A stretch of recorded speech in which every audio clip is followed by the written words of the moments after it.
Good evening everyone, welcome to my channel. আজকে আমরা শিখব যে কোনো ওয়ার্ডকে কিভাবে মনে রাখতে হয় তার একটি একদম সহজ পদ্ধতি। তার সাথে শিখব এমন কিছু ইংলিশ ওয়ার্ড যা আপনাকে নিয়ে যাবে নেক্সট লেভেলে। ইংরেজি বলতে গেলে আপনাকে শিখতে হবে ভোকাবুলারি বা English word.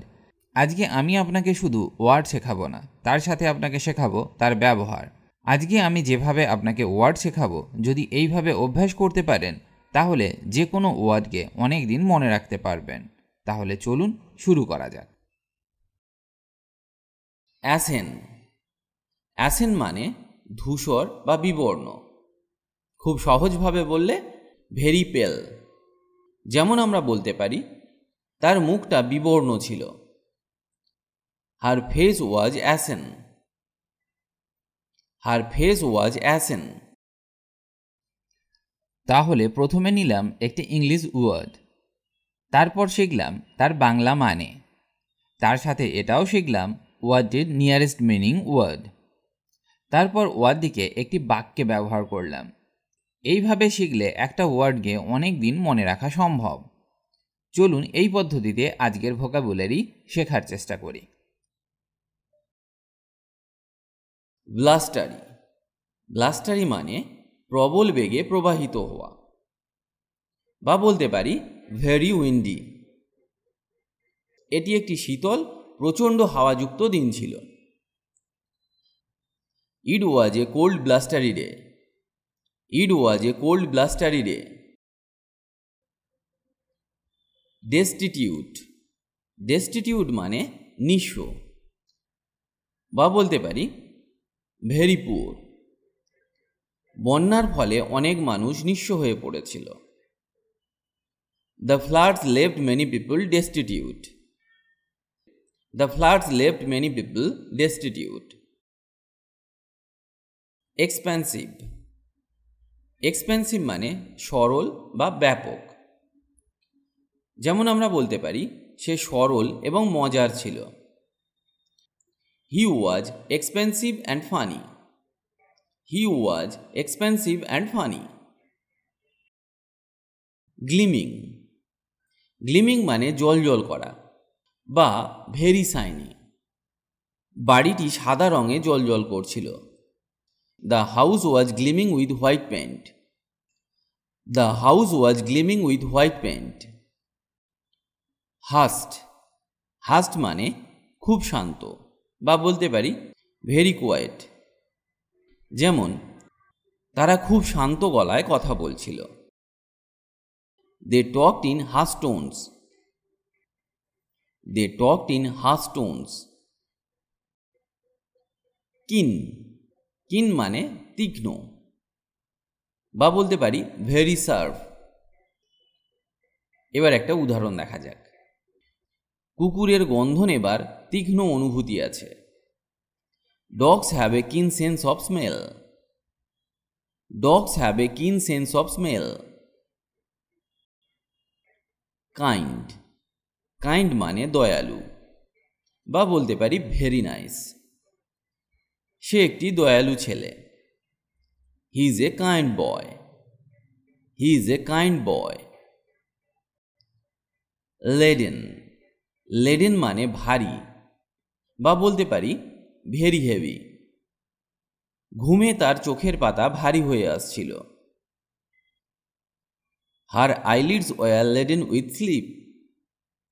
Her eyelids were laden with sleep. Obvious. Obvious মানে স্পষ্ট, বা বলতে পারি ভেরি ক্লিয়ার। এটা স্পষ্ট যে সে খুব চালাক। It is obvious that she is very clever. It is obvious that she is very clever. Amiable. Amiable মানে আন্তরিক বা বন্ধুসুলভ, বা খুব সহজভাবে ইংরেজিতে বলতে পারি ভেরি ফ্রেন্ডলি। এবার উদাহরণের সাথে শেখা যাক। তার বাবা মাকে খুব আন্তরিক মনে হয়েছিল। Her parents seemed very amiable. তিনি কোমল স্বভাবের এবং বন্ধুসুলভ। He is soft spoken and amiable. He is soft spoken and amiable. পরেরটা দেখা যাক। অ্যানসিয়েন্ট। অ্যানসিয়েন্ট মানে প্রাচীন বা খুব পুরাতন। ইংরেজিতে বলতে পারি ভেরি ওল্ড। তুমি কি প্রাচীন ইতিহাস পছন্দ করো? Do you like ancient history? Do you like ancient history? বা বলতে পারেন এটি একটি প্রাচীন আইন। This is an ancient law. This is an ancient law. Archaic. Archaic মানে প্রাচীন বা সেকেলে, বা আমরা বলতে পারি ভেরি ওল্ড ফ্যাশনড। এবার উদাহরণের সাথে দেখা যাক। বইটি প্রাচীন বানানগুলিতে পূর্ণ ছিল। The book was full of archaic spellings. The book was full of archaic spellings. তার পোশাক ছিল সেকেলে। Her dress was archaic. Her dress was archaic. Awful. Awful মানে ভয়াবহ বা আতঙ্কজনক। খুব সহজভাবে বললে ভেরি ব্যাড। কি ভয়াবহ আবহাওয়া। What an awful weather. What an awful weather. তুমি এত ভয়ঙ্কর কেন? Why are you so awful. Why are you so awful. Deafening. Deafening মানে কানে তালা লাগানো বা প্রচণ্ড জোরে, অথবা আমরা বলতে পারি very noisy or extremely loud. যেমন গানটি কানে তালা লাগাচ্ছিল। The music was deafening. The music was deafening. Excruciating. Excruciating মানে তীব্র যন্ত্রণাদায়ক, বা বলতে পারি ভেরি পেনফুল। অস্ত্রোপচারের পরে তীব্র যন্ত্রণায় আমি জেগে উঠলাম। I woke up after the surgery in excruciating pain. I woke up after the surgery in excruciating pain. Flawless. Flawless মানে নিখুঁত, বা বলতে পারি ভেরি পারফেক্ট। যেমন তার ইংরেজি প্রায় নিখুঁত। His English is almost flawless. His English is almost flawless. সে একটি নিখুঁত সৌন্দর্যের উদাহরণ। She is the example of flawless beauty. She is the example of flawless beauty. Freezing. Freezing মানে ঠান্ডায় জমে যাওয়া। খুব সহজভাবে বলতে পারি ভেরি কোল্ড। যেমন আমার পা জমে যাচ্ছে। My feet are freezing. My feet are freezing. বা বলতে পারি এই দেশে শীত জমে আছে। It's freezing cold in this country. It's freezing cold in this country. Grave. Grave মানে সমাধি বা গুরুতর।